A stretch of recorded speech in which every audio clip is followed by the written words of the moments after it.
श्री स्वामी समर्थ अध्याय 15वा. श्री गणेशानमांतरी स्वामी भक्ती जडता आचार्य पुरुषार्थ येथे हाता पापताप दैन्यवाता तेथे काही नवरेची सर्व कामना पूर्वनांती दाविती सुरभुवन जे नर करीती नामस्मरण ते मुक्त याच देही मंगळ वेडे ग्रामात राहत असता श्री समर्थ ग्रामवासी जन समस्त वेडा म्हणती तयांसी शीतोष्णाची भीती नसेची ज्यांची अचित्ती सदा अरण्यात वसती एकांत स्थळी समर्थ परमेश्वर स्वरूप येती ऐसे ज्यांच्या वाटेची ती ते करिता स्वामी भक्ती जन हासती तया ते त्यावेळी मंगळवेड्यात बसा पातेली राहत दारिद्र्य पिढीला बहुत दिनस्थिती तयाची तो एके दिनी फिरत फिरत सहज वना माझी जात तो देखील श्री समर्थ दिगंबर यती राज कंटकशय्या करोन तियेवर केले शयन ऐसे नवला देखून लोटांगणाखाली तसे अष्टभावे दाटोनी माथा ठेवे श्रीचरणी म्हणे कृपा कटाक्षे करुणी दासाकडे पाहावे श्री स्वामी चरणांचा स्पर्श होता ज्ञानी झाला तो तत्वता कर जोडीने अस्तविता झाला बहुत प्रकारे पाहुण्या प्रेमळ भक्ती अंतरी संतोषले येती वरदहस्त ठेविती तत्काळ मस्तकी तयांचे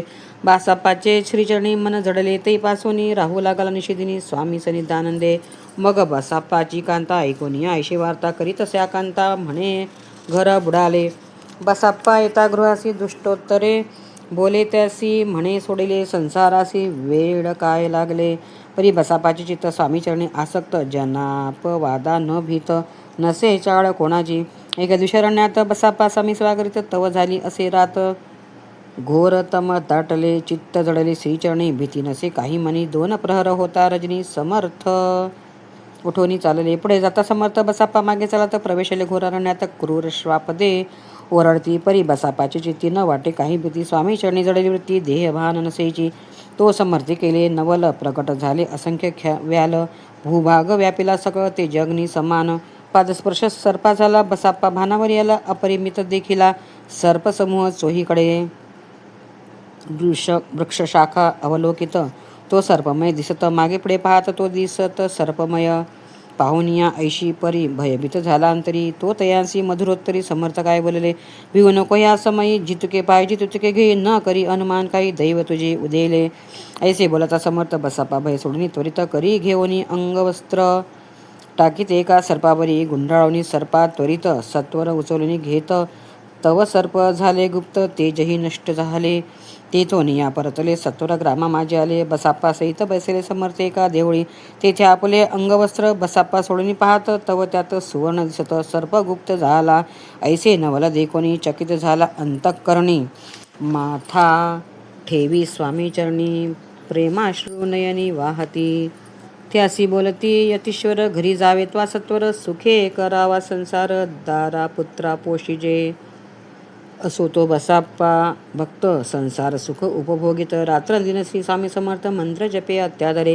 येथे श्री स्वामीचरित सारामृत नाना प्राकृत कथा संमत सदा भाविक परिसोत पंचदशोध्याय गुढा श्री स्वामी चरणार्पणमस्तु श्रीरस्तु शुभम भवतु.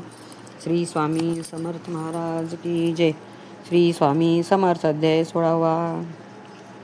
श्री गणेशाय नमः.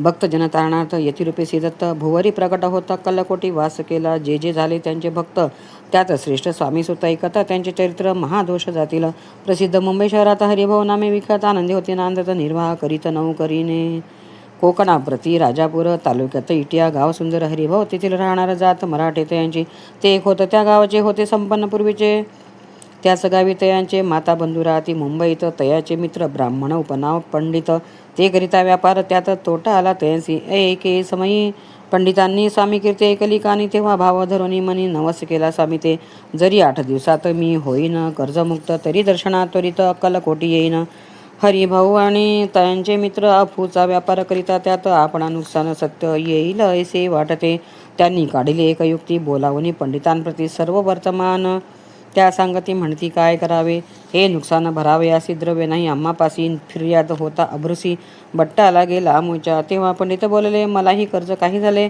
निघेल माझे दिवाळी यात संशय असे ना तुम्ही व्हावया कर्जमुक्त यासी करावी युक्ती एक तुमचा होणी मी मालक लिहून देतो पेढीवरी अफूचा भाव वाढला व्यापारात नफा झाला हे सांगावया पंडिताला मारवाडी आला नंदे अक्कलकोटी स्वामी समर्थ सांप्रत काळी वास करीत त्यांचीच कृपा ही सत्य कर्जमुक्त झालो आम्ही गजानन हरिभाऊ पंडित त्रिवर्ग अक्कलकोटी जात समर्थांचे दर्शन घेत पूजन करीत भक्तीने तेव्हा समर्थ तयांसी शिवराम मारुती ऐसी नामे दिधली त्रिवर्गासी आणि मंत्र दिधले पंडिता राम म्हटले, गजानना शिवनाम दिसले, मारुती हरिभाऊ म्हटले, तिघे गेले एकरूप. मग समर्थी त्यावेळे त्रिवर्गा जवळ बोलाविले, तिघांसी 3 श्लोक दिदले. मंत्र म्हणून ते ऐका श्लोक. गुरुर्ब्रह्मा गुरुर्विष्णू गुरुर्देव महेश्वरा, गुरुर साक्षात परब्रह्म तस्मै श्री गुरुवे नमः. ऐसा मंत्र हरिभाऊ ते दिधला असे समर्थे. तेव्हा तयाच्या आनंदात ते पारावार नसेची. दुसरा मंत्र गजाननाला त्यावेळी श्रीने दिला, तेव्हा तयाच्या मनाला आनंद झाला. बहुसाळा श्लोक. आकाशात पतितं तोयम यथा गच्छति सागरम, सर्वदेव नमस्कार केशवम प्रतिगच्छति. संतोषली त्याचे मन. मग पंडिताजवळ घेऊन एक मंत्र उपदेशून केले पावन त्या ते श्लोक. इदमेव शिवम इदमेव शिवम इदमेव शिवम इदमेव शिव. 300 रुपये तयांनी आणले होते मुंबईहून. त्यांचे काय करावे म्हणून विचारिले समर्थाते. ऐसा प्रश्न ऐकून समर्थ बोलले, त्या लागून त्यांच्या पादुका बनवून येथे आणाव्या सत्वर. काही दिवस गेल्यावरी त्रिवर्ग एक अवसरी उभे राहून जोडल्या करी आज्ञा मागती जावया. आज्ञा मिळता तयासी आनंदे आले मुंबईसी. हरिभाऊच्या मानसी ध्यास लागला स्वामींचा. त्या आत्मलिंग पादुका 14 दिवसापर्यंत देखा पायी वागवी. भक्त सखा दिधल्या नाही कुणाते. हरिभाऊ एके दिनी समर्था सन्निध येऊन दर्शन घेऊन श्रीचरणी मस्तक त्यांनी ठेविले. तो समर्थे त्या प्रती घेऊन या मांडीवरती वरदहस्त सत्वरगती मस्तकी त्यांचे ठेविला. म्हणजे तू माझा सूत झालासी आता. निश्चित परिधान करी भगवे वस्त्र संसार देई सोडून. मग छाटी कफनी झोळी समर्थे तयांसी दिदली. ती घेऊन त्यावेळी परिधान केली सत्वर. आत्मलिंग पादुका सत्वरी देती हरिभाऊचे करी. म्हणती जाऊनी सागर तिरी किल्ला बांधून राहावे. जाऊनी आता सत्वर लुटवी आपला संसार. लोभमोह अणुमात्र चित्ती तुवा न धरावा. आज्ञा ऐकून या ऐशी आनंद झाला मानसी. सत्वर आले मुंबईसी साधुवेश घेऊन. असो हरिभाऊने काय केले, ब्राह्मणांशी बोलाविले. संकल्प करून ठेविले तुळशीपत्र घरावरी. हरिभाऊ घर लुटविता तारा नामे त्याची कांता. ती करी भोवता कांता घेत उर बडवणी. विज्ञविते जोडणी कर अद्यापि स्वस्थ करा अंतर. आपला हा विचार सोडून द्यावा प्राणप्रिया. ऐशी तियेचे उत्तरे ऐकून या स्वामी कुमारे समाधानबोध प्रकारे करीत असे. तियेचे स्त्रियेच्या अंगावरील अलंकार तेही लुटविले समग्र. तिये दिदर शुभ्र वस्त्र परिधान करावया. आत्मलिंग समते स्वामी सुताते दिदले होते. त्या पादुका स्वहस्ते मठा माझी स्थापिल्या. कामाठीपुऱ्यात त्या समय मठ स्थापिला. सिपाई हरिभाऊ होऊन गोसावी. मठा माझी राहिली ती. स्वामी चरित्र सारामृत नाना प्रकृत कथासंमत सदा भाविक भक्त परिसोत. षोडशोध्याय गुड. श्रीरस्तु शुभम भवतु. श्री स्वामी समर्थ महाराज की जय. श्री स्वामी समर्थ. श्री स्वामी समर्थ. अध्याय 17.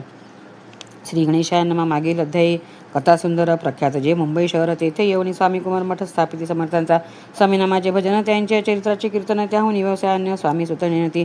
स्वामी सुताची जननी काकूबाई नामे करुणी. तिने हे व्रत ऐकून दुःख केले निवार. निज मातेचा शोक पावन दुःखित झाले अंतःकरणात. ये लागी सावरून धरिले सत्वर प्रेमाने नाना प्रकारे स्वामी सुत मातेचे समाधान करीत. मधुर शब्दे समजावीत परमार्थ गोष्टी सांगून. यासी पिशाच्या बाधा झाली किंवा कोणी करणी केली याची सोय पाहिली पंचाक्षरी आणणे. त्या समयी प्रख्यात थोर यशवंतराव भोसेकर जयांसी देव मामलेदार सर्व लोक बोलते. ऐसा विचार करून पोटी दर्शन आल्या उठाउठी सांगितल्या स्वतःच्या गोष्टी मुळापासून सर्व ऐकून या देव मामलेदार हासोनी देती उत्तर. त्यासी पिशाच लागले थोर माझेनी दूर नोहेची. ऐसे उत्तर ऐकून दुःखित झाली अंतकरणी. मग ते स्वामी सुताची जननी अक्कलकोटी येत असे. असो इकडे स्वामी सुत मुंबई माझी वास्तव्य करीत. हिंदू पारसी स्वामी भक्त त्यांच्या उपदेशे झाले. मठ होता कामाठीपुऱ्यात, तेथे जागा नव्हती प्रशस्त. मग दिली कांदेवाडीत जागा एक भक्तिणीने. तारा नामे त्यांची कांता. तेही त्रास देत स्वामी सुता.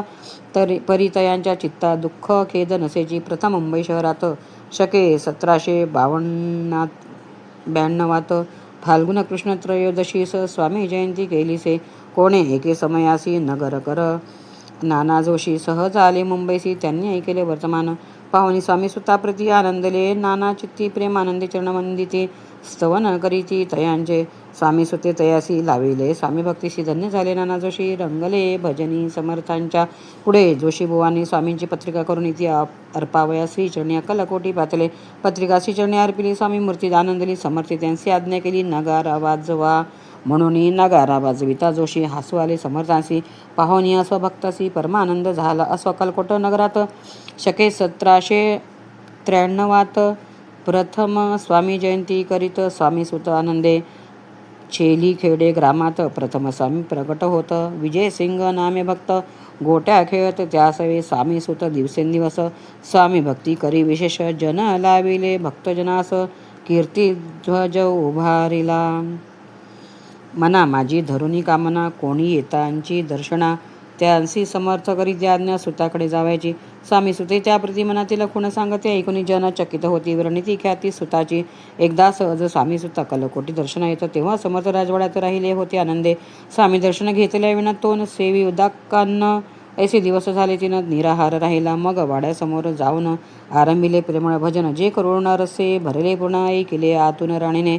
सेवकांचे म्हणे सत्वरी तुम्ही जाऊन या अवसरी त्या साधूते मंदिरी प्रार्थोनिया आणावे.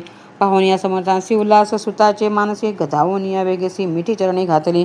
निज सुताते पाहुनिया नंदिले समर्थ मनी. कर फिरविला मुखावरणी हस्ती धरुणी उठविले. अक्कलकोटी त्या अवसरी बहुत होते सेवे करी परी. समर्थांची प्रीती करी स्वामी सुतावरी होती. स्वामी सुत रात्रंदिन समर्थापुढे करीती भजन. पायी खडावा घालून प्रेम रंगे नाचती.